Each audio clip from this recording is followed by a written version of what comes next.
Awesome. Thanks everyone for being here. I'm gonna see a couple more people connecting to audio, so I'm gonna let them take their time and then I will get started in just a second.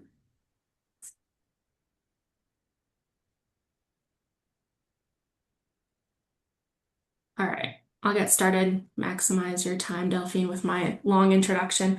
Um, Welcome to Reclaiming Pleasure, Intimacy, Identity, and Healing in Disabled Bodies. My name is Ellie Goldstein. I will serve as the moderator for the session, so helping Delphine to monitor the chat and the Q&A function. As a reminder that this session will be recorded, all recordings will be available to you through the app for 3 months following the conference. As you watch the session, we ask that you please use the Whova engagement features. If you look to the right of your screen, you will see the Q&A, polls, chat, and community tabs. Please use the chat and reserve the questions for the Q&A tab. All participants are muted and cannot unmute unless the presenter or host unmutes you. You can also select live transcription is available for live audio, captioning, and the full transcript. Please also note the Take Notes feature under the session title. You can store your notes and ideas from the session here. Your notes are only yours and will not appear on anyone else's screen. When the session is over, we ask that you please go to the conference evaluation and provide feedback on how the session went. I'll put that link in the chat now and at the end of the session as well. Um, if you're applying for CEs, you must complete your evaluation. And we are recording, so I'll hand it over to you, Delphine. Hi, thank you so much. I appreciate that. My name is Delphine Andrews, and to give you a visual description, I am a white woman with long brownish red hair. I'm wearing a gray lavender top with purple earrings. And to let you know a little bit about myself, I am the founder of the Delta Oracle, and I like to say that I'm a storyteller, advocate, educator, and a coach. I am a disabled femme and survivor trained in sex-positive, pleasure-centered sex education through the Masakone Center, and I am completing my trauma-informed coaching certification. My work centers disabled pleasure and autonomy, and I'm going to go ahead and switch to the next slide because if anyone needs image descriptions or just wants to follow along there, you can access the slides from there. I also want to briefly name who I am and the perspective I'm bringing. I'm a white, cisgender disabled woman. I have a visible physical disability. Since birth, I use a wheelchair and was recently diagnosed with an invisible disability as well. I grew up in Virginia, came to UNC for college, earned my master's degree, and have spent most of my career in nonprofits and advocacy work. So this is the lived experience that I speak from. And it also means that there are experiences I don't carry. I won't fully capture the realities of people's whose identities differ from mine or who face multiple compounding forms of oppression. I hope you'll hold me accountable with care, and I encourage you to seek out the voices and leadership of disabled people whose lived experiences are different from my own. What I can offer today is what I know, what I've learned, and what I've lived, with the hope that this workshop is a starting point for deeper reflection and more disability affirming, inclusive practices. So to go over a little bit what we're going to discuss today, let's see if it will go to the next one. So the agenda, we'll start talking about models of disability, and then we'll move into ableism, and then from there goes to some statistics, and then the cultural backdrop and disability and sexuality, exploring pleasure in a disabled body, pleasure as prevention, and then what allies and educators can do, and then follow up with a Q&A after that. So moving into models of disability, I'm not sure if anyone is familiar with this, but we'll just start going through them. There's many different types of models of disability, and really what this does is help set the stage of how disability has been seen and referred to, and what narratives have been told throughout history and our current times as well of disability and people with disabilities. So the first one that I want to introduce is the moral model.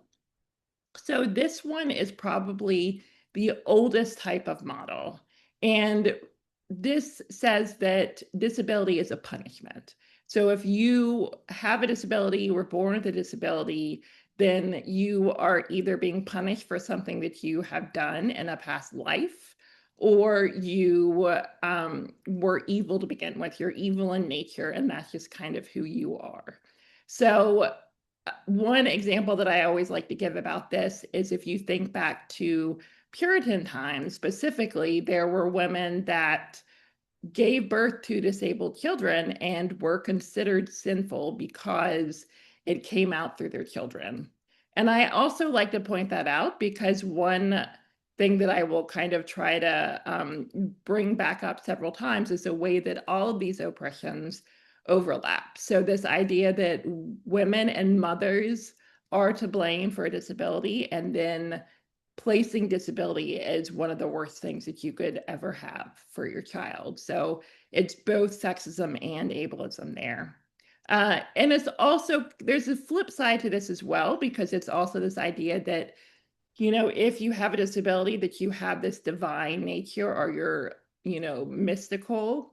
It's this idea of the seer, if you think of those, and when you think of kind of that trope, it's normally a blind person that's a seer and can see beyond because they have this wisdom or this otherness. And that's really what's important here is both of those other, right? So disabled people can't exist in what's considered the norm. They're either on one end of the extreme or the other. So then the next model that I want to go over is the economic model. And this one really, I wouldn't say it came about with capitalism, but capitalism is very rooted in this one. It's the idea that your value comes from your ability to work and your ability to earn an income and your ability to add to the economic welfare of the country, essentially. So this comes in very much still today. It comes in through a legal and the government definitions, and you'll still see it, and you'll still kind of hear the conversation around it too if you pay attention. Like I know when the thing with autism and came out with RFK talking about the Tylenol, and a lot of people were rightfully so a little angry about that. One of the arguments that they used was, well, of course, autistic people work. And it's like, okay, so are you saying they only have value when they work? And that was a lot of pushback of this idea that people's value is beyond what they can achieve for the economy. And another way that I saw this coming through was I was looking at another study for something in North Carolina, and in the legal sense of it, they referred to people that did not work, either they were on Medicaid or they had a disability, they referred to them as surplus population. So thinking about that and thinking of how that's referred to throughout kind of our history and even today. And then the next model is the medical model. Now, this is, I would say this does cause a lot of harm. This is one of the, I don't know if you call it first times, but this idea that, oh no, we're doing good, we're really helping, when actually you're causing a lot of harm. Because the medical model basically says that your disability and your basically being less of a human is your disability's fault. That's just what it is. It's something that needs to be fixed and treated. You with a disability are broken, you're deficient. And ultimately, we want to cure you and eradicate your disability from existing ever again. And it's not really coming from a place of understanding or connection. And the problem with this is it leads to major biases. So, especially in the medical world, medical industrial complex, I think probably many people have heard of quality of life used a lot to talk about, oh, well, their quality of this will improve their quality of life.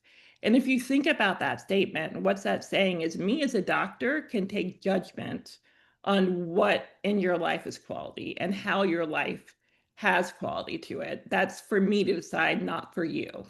So just looking at about all of that. And what's scary with this is there's been a study, and I don't know the exact numbers, but I want to say it was in the 80 to 90% range that doctors truly believe that they knew what was best for their disabled patients over their disabled patients.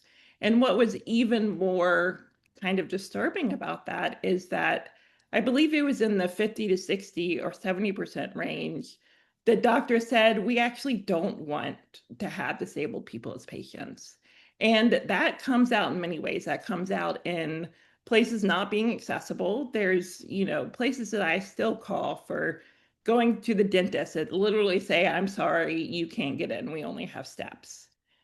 And or just not making you feel like you belong, either talking around you, talking at you, talking to the people beside you.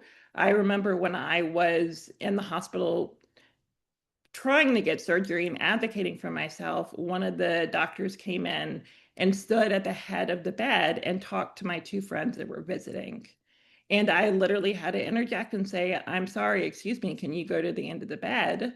I can't see you. And they're just friends. And at that point was the only point that the doctor thought to say, oh, well, is it okay if I talked, in front of them about your treatment? And at that point, it was kind of too late. So any, HIPAA regulations had already been, you know, basically ignored and stepped over in that case. They've already been violated. So then the next model that I want to talk about is the charity model. I feel like this one does have a lot of religious connotations, but it's not just tied to religion. It's unfortunately tied a lot towards pity. It's this idea that disabled people are a tragedy and they're deserving of pity, they're deserving of kindness, but they're not deserving of understanding. And I feel like a lot of you have probably heard of this kind of white savior trope that comes up a lot, especially when we're talking about social work. And it's this idea that oh, I'm the savior. I'm going to be their savior, saving grace. And I can help them and do what they can't do for themselves because they're less fortunate than me. And so there's a lot of judging, and in the pitting, you're placing yourself above them. And this comes out in all ways. And I can think of several stories. I can think of the story when I was in college and I would use a desk to write on. I would turn around and use the writing part of the desk, and people would come in and they would ask, oh, can I help you? And I would say yes. And before I could say anything else, they moved the desk across the room. And so I stopped saying yes because they never asked, how can I help? They just assumed that they knew how. And another instance was when I was in middle school. I had a friend who I dropped a pencil and I literally just said, hey, can you pick that pencil up for me? And he handed it back to me and he said, well, I've done my good deed for the day. So it's this idea that that just kind of is always there, really. And ultimately, I go back to the fact that I feel like a lot of times people do this to make themselves feel good rather than to actually help. So, one way to get around this, or I guess to combat this, is make sure that you're helping in a way that's helpful to the person by involving them and asking them how they want to be helped. So, then the next one is the social model. And I would say this is the one that a lot of disability rights and disability justice people really try to strive for or think about disability through this lens. So basically what this is saying is any of the marginalization and any of the oppression is not caused by a person's disability. It's caused by a society that was built to exclude them. And this idea is that it's really about what the change that we need to focus on is structural change. One example that I always like to choose, because it's a lot of times social model and medical model are kind of compared to each other. So if you think about a flight of steps and there's a person in a wheelchair at the bottom of that steps and there's something that they want to access at the top of that steps, the medical model would say, well, they can't get that at the top of the steps because they can't walk up the stairs. The social model says they can't get to what they're trying to get at the top of the steps because someone built stairs instead of a ramp, because they had to build the stairs. And so it was intentional. And I think it's also important to recognize a lot of times I feel like disabled people are gaslit by saying, oh, they didn't mean to do that. They didn't know any better. There was a time in our history when they were purposely excluding disabled people from daily life. They were excluding them from working. They wanted to build buildings that were not accessible because they didn't want them to be able to work.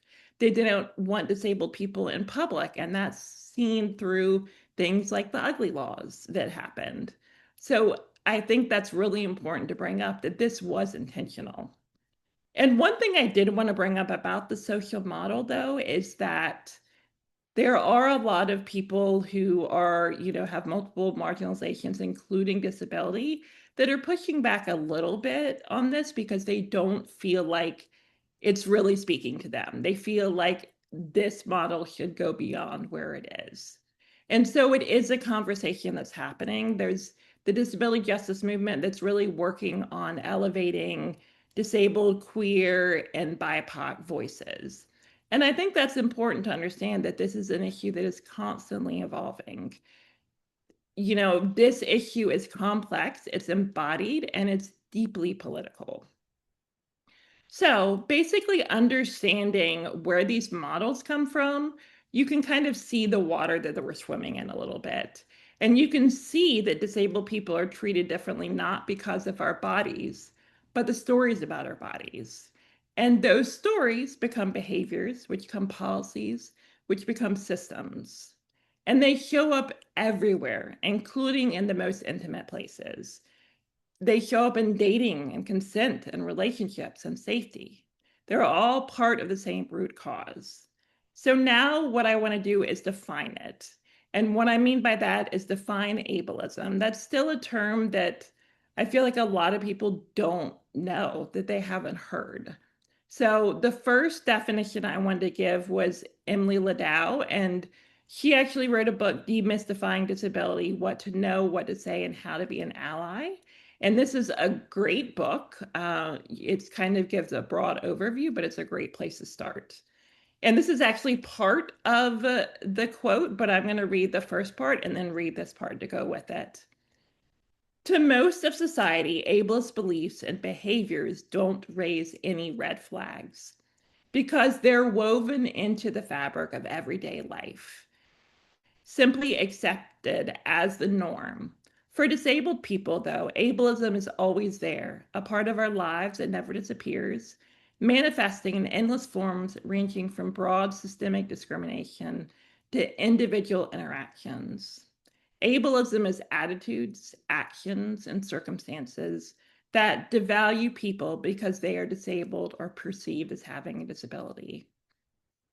And then the next definition was developed by Talia Lewis, and Talia actually has updated this several times, but this is the most recent that I'm aware of. And this says that ableism is a system of assigning value to people's bodies and minds based on societally constructed ideas of normalcy, productivity, desirability, intelligence, excellence, and fitness.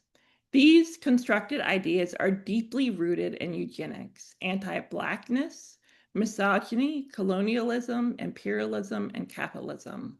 This systemic oppression leads to people and society determining people's value based on their culture, age, language, appearance, religion, birth, or living place, health, wellness, and or their ability to satisfactorily reproduce, excel, and behave. You do not have to be disabled to experience ableism. And what I love about this definition is that it brings in both this idea of all of these forms of oppression being deeply intertwined, and it also brings in the fact that you don't have to be disabled to experience this as well. So this kind of gives you the framework, but I want to also go into some statistics because that gives us a good sense of scale. So the first one is disabled people are 3 times more likely to experience sexual assault than non-disabled people. People with intellectual disabilities are 7 times more likely to experience sexual assault than those without the disabilities. Sorry, trying to get on my multiple screens here. So what these two means is that many students coming onto campuses are likely already victims of some kind of sexual assault. Then the next one. Only 5 US states mandate inclusive sex education that specifically addresses the needs of students with disabilities. So, what this means is you have students coming in who have never received sex ed. I personally went to a private school up until 9th grade, and I received sex education in 6th grade. Uh, and then when I went to high school, I never received it again, even though all my peers did. I did not have another class about it. Okay, let me see where I'm at. And then the last one, police respond to 90% of reports by victims without disabilities and 77% of reports by victims with disabilities. So this means they're less likely to be believed, really, and they're not taken seriously. And the reason I bring this up is because this is the world that disabled students exist in. This is the world that they've grown up in. These are the messages that have been told to them over and over again. So now I want to look at the why and how. So let me get the next one. When we look at the cultural backdrop of disability and sexuality, the first one that I want to talk about is desexualization. So disabled people are almost always assumed to just be asexual or incapable of experiencing pleasure or childlike. So what this means is they're not being included in any of the conversations. And what they have learned and what we have learned is that intimacy is not for us, or we're not allowed to want it. And if it's not for us, that means we don't need boundaries. We don't need to learn about consent, and we don't need any resources. The next one is touch is obligation, not choice. So when you have a disability, a lot of times you depend on care of other people and help with different things. So that means you have a lot of different people that are touching you and helping you. And touch really becomes about care. It doesn't really come about anything else. It's about care, it's about compliance, and it's about control. And this is from a lot of different people. It's doctors, it's medical providers, it's care providers. And it's rarely rooted in consent, curiosity, or pleasure. It's rarely seen as intimate. And it can easily be taken advantage of because it's kind of like, well, if you're constantly being touched, well, when is it wrong? When is it crossing a line? It's also hard to know what you want because you don't ever really feel in control of it. And the message that is portrayed here over and over again is that your body is not yours. The next one is assumed dependence equals lack of autonomy. A lot of times people think that if you need physical and or intellectual support, you have an inability to make choices about your body's boundaries and relationships. And what this means is that people think that if you need help in one way, it translates to you needing help in all ways. And again, it doesn't open the conversation for curiosity or what you want or what you like. And people often just jump in and they overassume and they over decide. This is kind of tied back a little bit if you think back of the charity model a little too. It's like assuming, making assumptions, and also thinking that others know what's best for disabled people as well. The next one is gratitude and compliance conditioning. We are taught to constantly be grateful and constantly be compliant. Don't ask for too much, don't be too much. And what this means is it's reinforcing coercion, it's eroding consent, and making abuse easier to overlook or excuse. And it reinforces this idea about being too much, about don't ask for more. Be grateful for what you have and don't complain about what you have. And it's this whole idea that you need to make people comfortable with your body. It's on you. It's your responsibility to make people comfortable. And the story that I want to tell again is another middle school story that I feel like that's where everything always happens. But I remember I had my best friend, I would wear a jacket when it was cold and then come inside, and my best friend would help me get my jacket off. And it's something that we had done so many times. It was just kind of, we were in the habit of doing it. We didn't even really think about it. And I would just hold out my hand and I would say, pull. And one of my teachers came up to me and she said, pull what? And me and my friend looked at her confused. And I said, pull the sleeve of my jacket. She's helping me get my jacket off. And the teacher said, pull what? And my best friend interjected. She was like, her jacket. She needs help getting her jacket off. And then my teacher stopped and said, pull, please. Delphine, if you're not nice, no one's going to want to do anything for you. So it was this idea that I always had to say please, that I had to be groveling for any help that I got. And that was at a very young age. And I think in some ways, as I grew, I overcompensated for that and would almost overly thank people.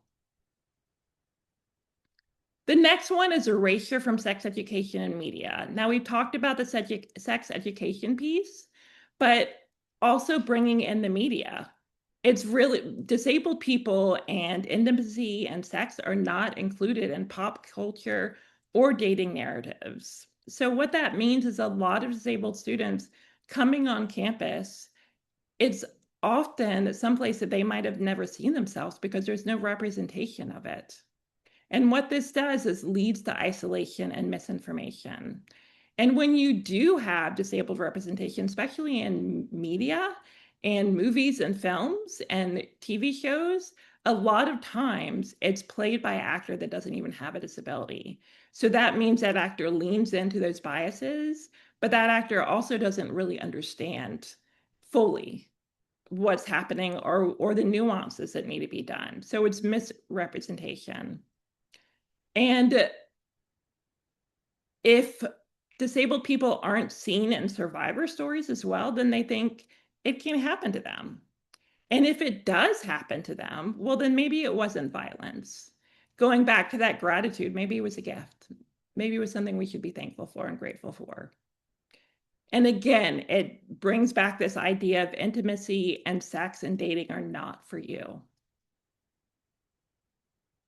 And the next one is this dual messaging. Now, we've already talked about the desexualization, thinking of disabled people as innocent and childlike and not interested in intimacy. There's also another side that comes up, and that is seeing disabled people as sexually deviant. So again, this is the othering to both extremes. And the other thing that comes up is disabilities can be fetishized. And both of these, all of these, the problem is that there's no respect for the personhood. Now, I want to kind of dig a little bit more into the fetishization because that exists a little bit in the kink realm, the BDSM realm. And for a lot of disabled people, kink and BDSM is very freeing and allows disabled people to explore their sexuality. And it's very adaptable. And so it's a huge risk when you have this fetishization coming in because it can be pushed to a point where they're not seeing you as a person. And therefore, they don't respect your boundaries.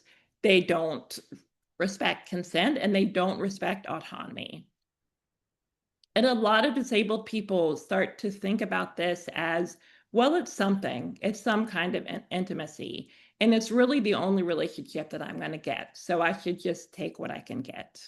And they don't know, they don't learn what red flags to look for, but also what green flags to look for, what should be happening in these kind of relationships. And one that I've heard of before, especially with women who are wheelchair users, people who fetishize it from, they're called devotees, but if there's a male devotee, one thing that they'll say is, well, I really like disabled girls because I like that they can't run away from me. And that should be something that alerts people that this is a red flag we need to watch out for.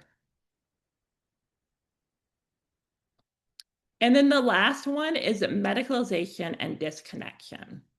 So this is this idea that we see our bodies and society sees our bodies as something to treat, not really to live in. So we're supposed to just concentrating on survive and don't thrive. It's about enduring rather than enjoying. And it goes back to this idea that it's your fault. Your disability is the fault, not the system. And there's no room to really look beyond that and look how we can both have pleasure and pain, grief and sadness and joy. You know, all of these things can coexist because we're humans and we're complex. So I feel like I'm going to put this up here. I'll probably leave just a few seconds if you want to just self-reflect. If this is something that you want to put in the chat, that you feel like that's something you want to add to the conversation, that's great. If not, you can just think about it on your own. And what that question is, where and how have I seen these cultural messages show up in myself, in my work, or in my campus community?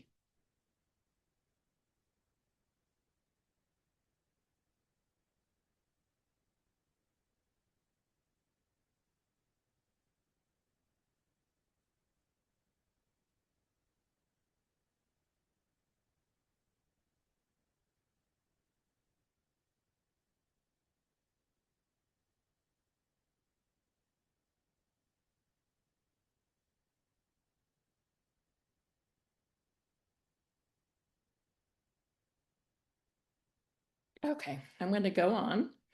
Feel free at any point to add stuff to the chat if you want to.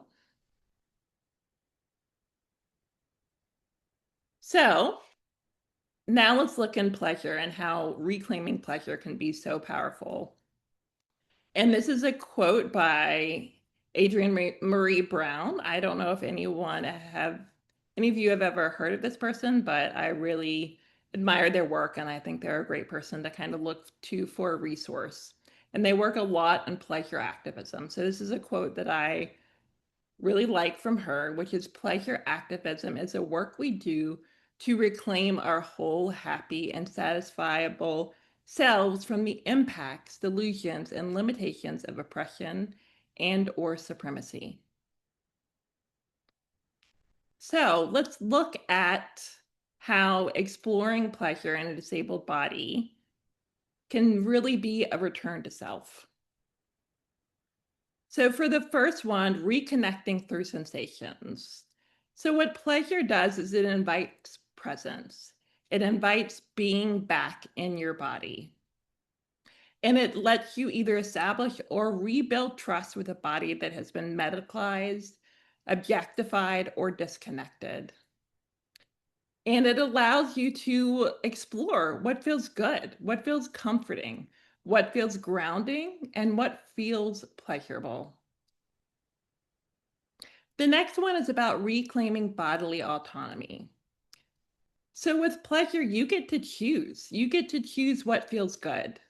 You get to reestablish ownership of your body. And this is sometimes something that we have to fight for a lot. But it's in this choice. We get to choose what happens, how it happens, when it happens, and whether it happens at all. And we get to see our bodies not just as something to be fixed, but one capable of pleasure. And it's disrupting this erasure that we talked about earlier, about erasure from media and sex ed and everywhere these conversations are happening. And what this does is it affirms disabled people experience desire, intimacy, and joy. and it directly challenges societal desexualization. It shows that disabled pleasure is valid and real and worthy of recognition. It says, I'm here and I deserve to see myself reflected. And again, this affirms belonging. You find a place where you finally feel like you belong. And it's healing beyond survival. I think we all know that ultimately healing is not just about reducing harm. It's not just about surviving the next day. The goal of healing should really be thriving. It's about rediscovering what makes life feel expansive, curious, and fully lived. It's about expanding into possibility. It's about celebrating a life that includes not only safety, but joy, not only boundaries, but connection, not only harm reduction, but delight. And the next one is consent as embodied practice. So, this is practicing consent on our own terms and understanding, and this is a practice that's rooted in sensation, not performance. We get to say what is a yes, we get to say what feels like a no, and we get to say what feels like a not right now. And this helps us build an internal compass. It helps us start to recognize those signs that something might not be right. It allows us to tune into our body. And it allows us to reclaim the right to boundaries, clarity, and self protection. Res- Resisting internalized ableism. So I talked a little bit about this before, but internalized ableism, if you think about it, if disabled people have grown up in this world telling them all these stories and all these things that they're supposed to be and do, you start believing it at some point because it's everywhere and you're told that you need to believe it. And so you start believing you're not worthy. You start believing intimacy isn't for me. You start believing, well, maybe it is my fault. So exploring this allows us, it basically acts as a counter narrative to shame and invisibility. It's saying you don't need to be ashamed of your body. Your body is wonderful and can be celebrated. And it comes to this most powerful narrative that my body is worthy of feeling good. And when disabled folks feel worthy, desired, and connected to ourselves, we are better equipped to set boundaries, recognize red flags, and cultivate healthier relationships. And then it's a return to curiosity. So, exploring pleasure, it offers curiosity, it offers softness, it offers exploration. And it's an expansive way to connect to the body rather than this shrinking that we're constantly told that we have to do. And I think what's really important here is that pleasure supports safety. Pleasure strengthens autonomy, and pleasure brings disabled people back to ourselves. Now let's go into how pleasure actually functions as a prevention tool for disabled students that are navigating dating and intimacy on a campus. Delphine, just to interrupt you quickly, there are two messages in the chat. I didn't know if you wanted Oh, yeah, to read sure. those. Yeah, so seeing Alexandra, seeing the desexualization show up in the ways others have excused or minimized harm because they cannot personally fathom someone being harmed because they do not assign sexuality or attractiveness to them. That's very true. Thank you for that. And then one dynamic that often comes up in community spaces is the idea of touch or assistance as an obligation rather than a choice. Yes, exactly. For example, people frequently assume that anyone using a mobility aid, like a manual wheelchair, automatically needs help navigating a ramp or doorway. I've seen this happen in outreach work where community members step in without asking first. And yes, I can attest to that and definitely say I've experienced that myself. So thank you for sharing those. Okay, so let's look at how pleasure can work in prevention. So the first one is identifying authentic desire. This helps students identify what they genuinely want, not what they think they're supposed to want or what they're pressured into wanting, or what they feel they should be grateful for receiving. And when you don't have that identity of what you want, between that, you can have coercion and manipulation. It can be someone's paying attention to me, but then you get to say, well, I don't actually want this. I'm worthy of more. Or I want this. I wanted to be, rather than I wanted to be wanted. It's like something that I want rather than someone else wanting me. And then recognize coercion earlier. Now, this is something we've talked about. It by re-engaging with pleasure, you reveal in yourself where desire is present. And then you can also start questioning, are you performing desire to avoid disappointment, disappointing someone else, or fear of being alone? And when you are deeply connected to your body, you can almost feel when something is off much quicker. Because in knowing that what you want, it's easier for you to identify what you don't want and what doesn't feel right. The next one is interpreting gratitude-based pressure. So you get to ask yourself, does this actually feel good to me? And one thing I kind of wanted to bring into this gratitude-based pressure that I don't know if anyone has heard of the book, The Body is Not an Apology by Sonia Renee Taylor, but I always love bringing up the story about how she actually, yes, I see some saying yes, but how she talked about how she came up with that phrase, the body is not an apology. She actually had a friend who was a wheelchair user who had a pregnancy scare. And she's talking to her friend and she's asking, why didn't you use protection? And her friend said, I thought it was so much of a big ask to already ask someone to be with me that I didn't want to also ask them to use protection. And Sonia looked at her and said, your body is not an apology. We get to ask for what we want and what we need to. Just because society doesn't meet our access needs doesn't mean that we can't want more. That's not our fault. So it's this idea that your comfort matters, your preferences matter, and you don't owe anyone intimacy, attention, or continued access to your body. The next is challenging scarcity mentality. And this is this idea that we're told over and over again, not many people want you. You know, you need to be grateful for what you can get. This is the best you can get. And you start to ignore the red flags. This idea makes you shrink when pleasure allows you to expand. And for me, this is something that I've definitely resonated with a lot. I remember when I was younger, my sister actually told me, well, you'll never get married because you're too picky. And I can't tell you how long that stuck with me over 20 years later.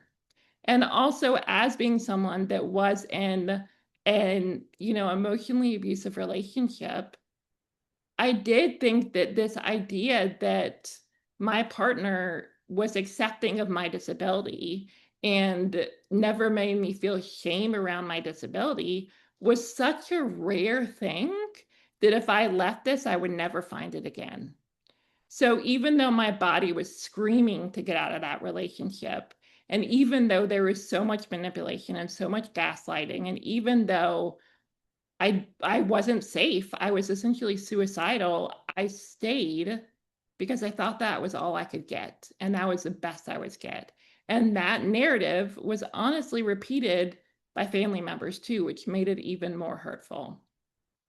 And one thing that I came up that has helped me when I think about this, because it is true that ableism is rampant, and there are a lot of people that, judge you and weigh you and measure you and find you wanting before you even say one word.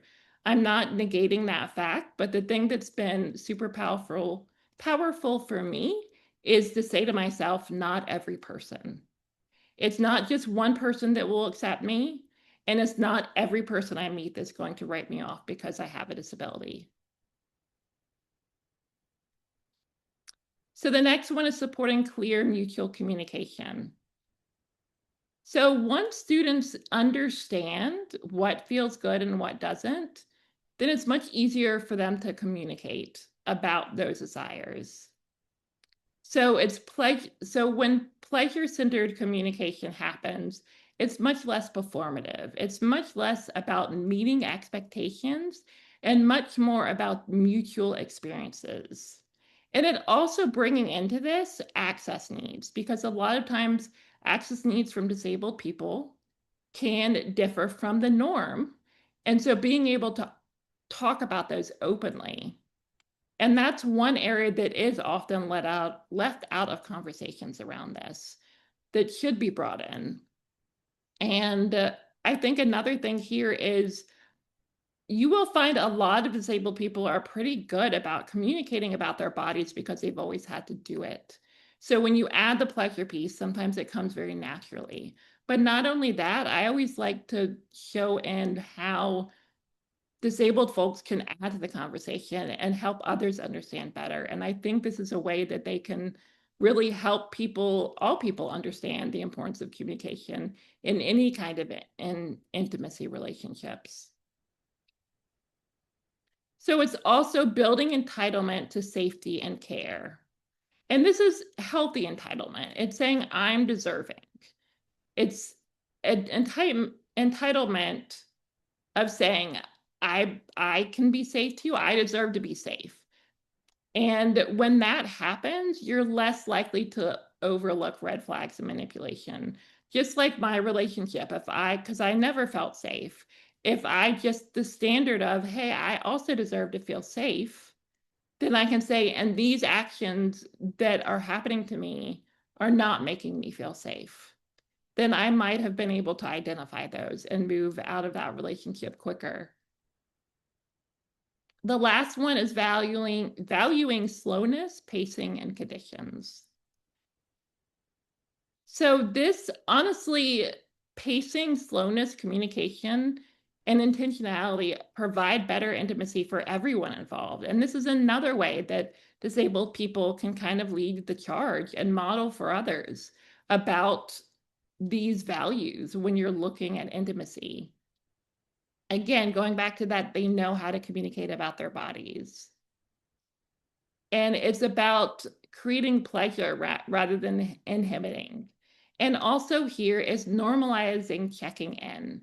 And this idea of consent, a lot of us think about consent and the idea of it's a yes or a no, right?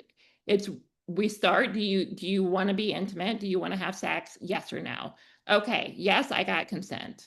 But what we really need to check back in and realize is consent can come in very different ways, in many ways. And being able to constantly check back in is a way to make sure that that consent is still there. So I want to move on to what allies and educators can do about this and how they can help. So the first is to ask, don't assume. And this is the whole thing that I talked about earlier. Actually, let me see real quick. I see another comment. I love the reframing of entitlement because so many students I work with vocalize feeling entitled for asking what breaks down to basic care. And this frame really feels like shaking up. Why is it a bad thing? Yes, great. Like, why is it a bad thing? Why are we taught that it's a bad thing? Because it's not. Okay, so going back to assuming that's if you're asking someone for help, and we'll get a little in that as well, but if you're asking someone, do you need help? Remember to ask them, how can I help you? But this also means don't speak to a caregiver or interpreter. Don't assume someone's capacity based on how they communicate or move through the world. Ask directly, listen deeply, and trust disabled students to know themselves. Ask questions like, what are you curious about? What questions do you have? How can I help? The next is center autonomy. And I like to say autonomy and not independence. Independence, I can go on a whole thing about independence and how a lot of times that is a myth fabricated by the society that we live in. Because when someone says that they're an independent person, what that tells to me, because we all have access needs, right? When someone says, well, I'm independent, I don't need anybody else, what that says to me is, oh, you're privileged enough to have to expect your access needs be met without question wherever you go, so much that they have been normalized to the point that you don't even notice them anymore. So that's why I like to bring up this idea of interdependence. We're all interdependent. So with autonomy, though, it's about having control over what happens to your body, having choices. And again, going back to that idea that not assuming that access needs means incompetence.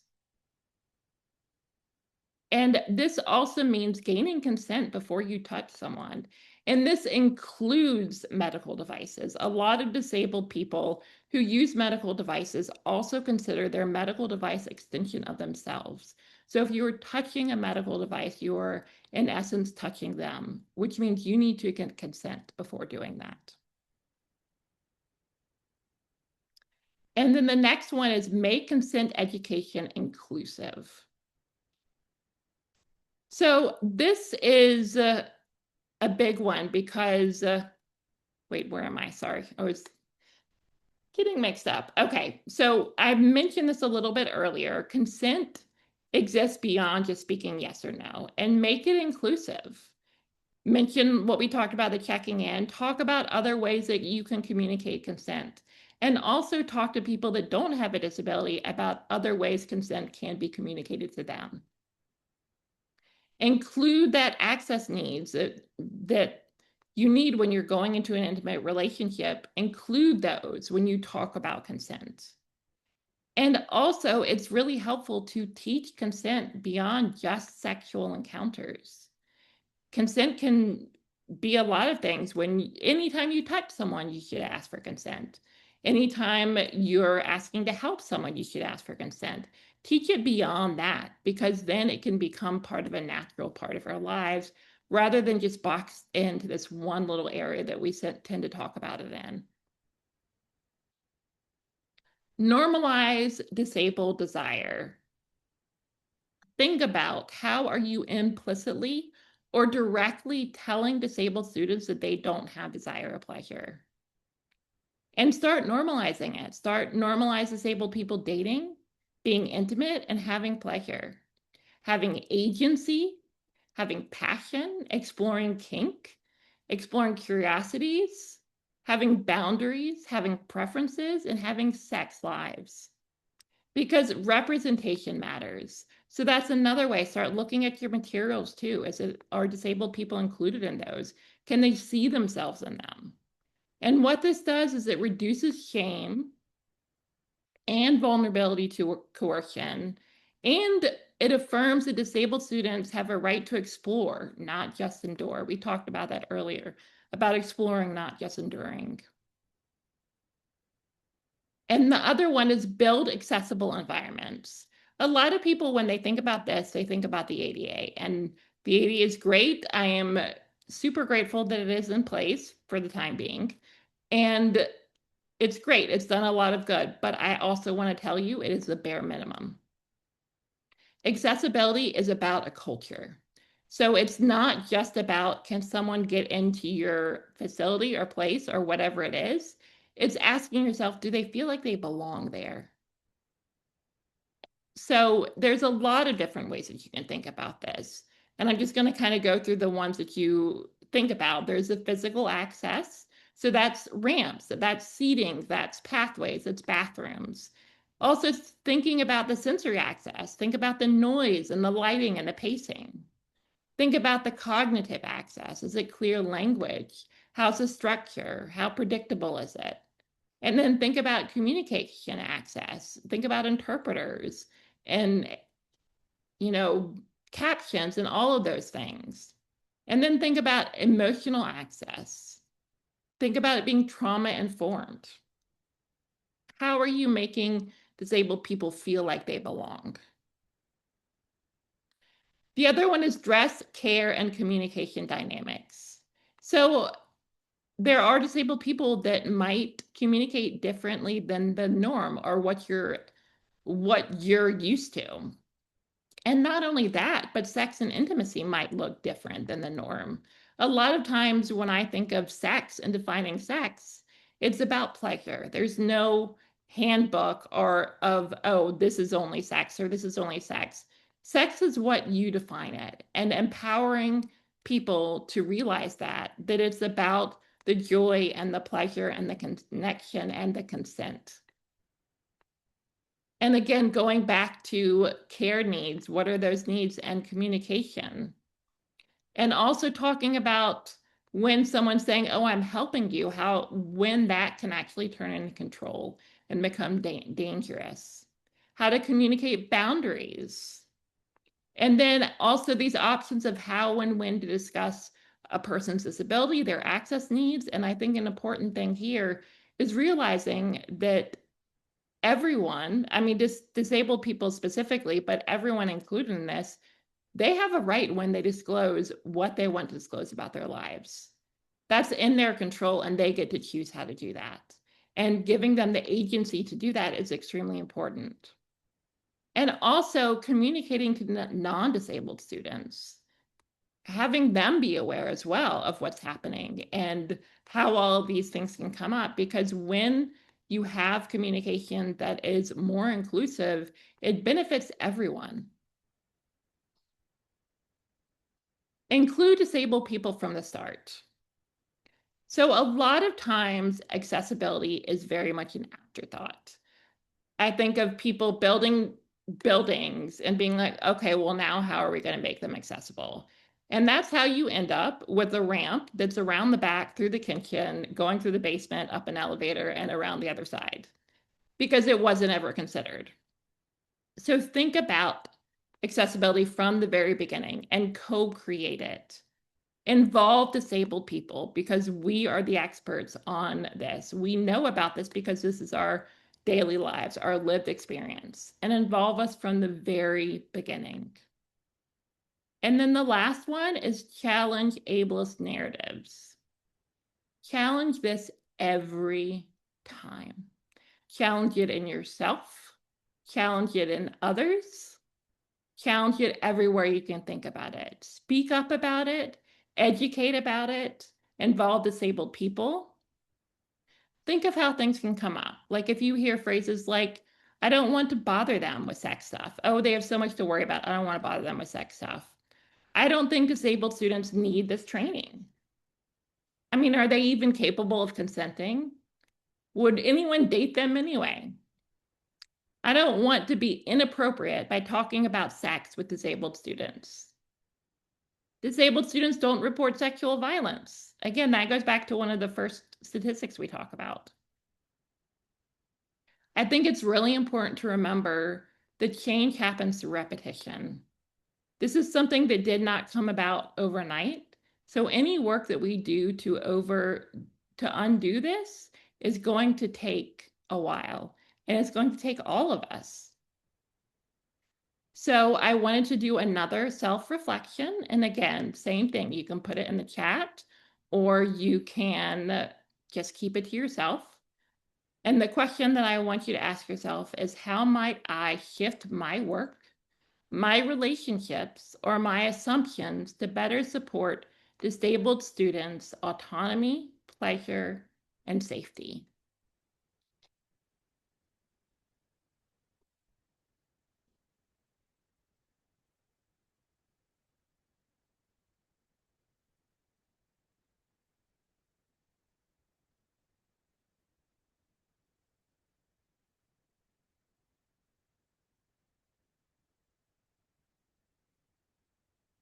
And then I'm going to put up one other thing that I want you to think about because both of these are kind of self-reflection. I always like to add this at the end of a presentation. And it's finish the sentence. I used to think blank, but now I realize blank.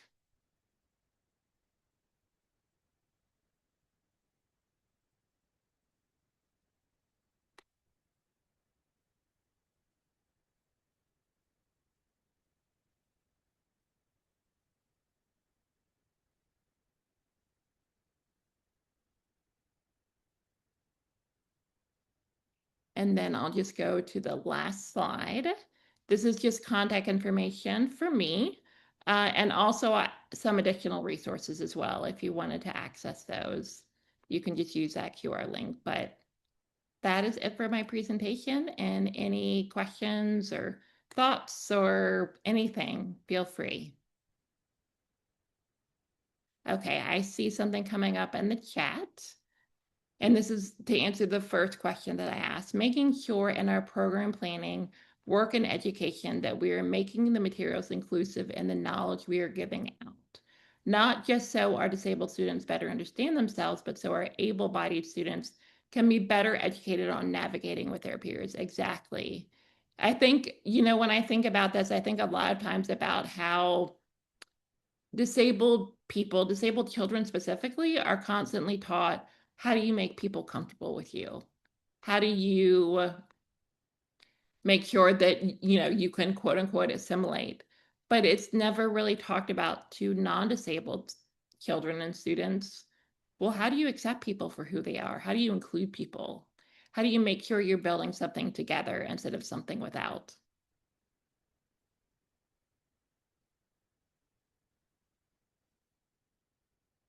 Oh, well, thank you. Well, thank you, Athena. I really appreciate that.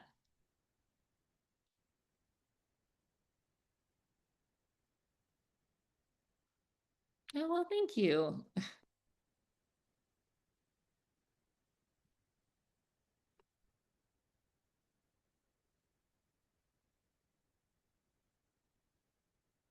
Well, thank you all. I really appreciate it. That's very kind of you all to say. Okay, and then Bailey, totally agree. Thinking of ways my program can change or include information like this presentation. Super eye-opening. Thank you. Thank you. Thank you all for attending. I really appreciate it.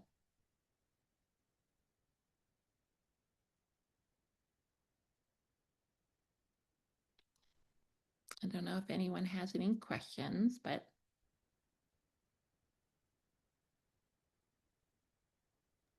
Yeah, I'm not seeing anything in the Q&A tab yet, but I know it takes a minute to type. So if anyone yes. wants to submit a question, just use that Q&A tab that's two to the left of the chat.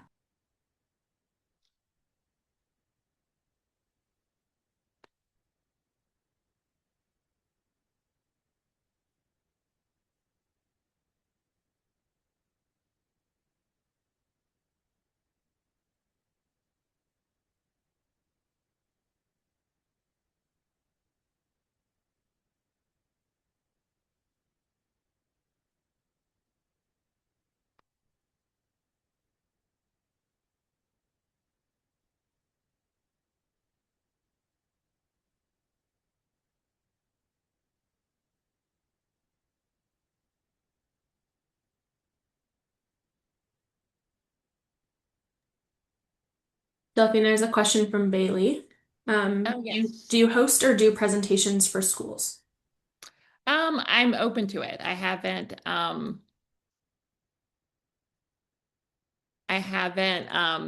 actually, so I did, I've worked in I worked in a school before kind of turning to this full time. And I would actually go to the different classes, different age groups, and just talk to them. So yeah, I'm totally comfortable doing that. And I would be happy to do that. Thank you for the question.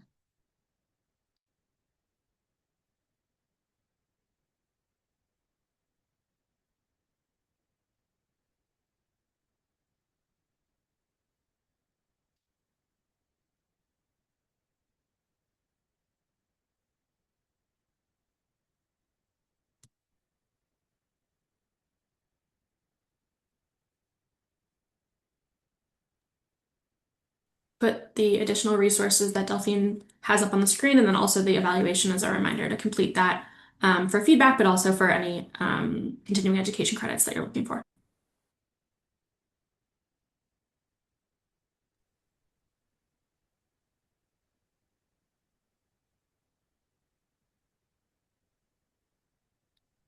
Okay, do we want to continue hanging out since we still have a few minutes, or um do you guys want to end it a little bit early? It's up to you all. I mean, I definitely have the time, but if people want to kind of have a break, that is totally fine with me as well.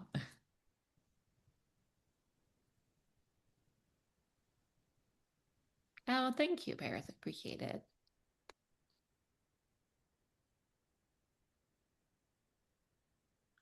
Let's give it another minute, let's say, and at 12:35.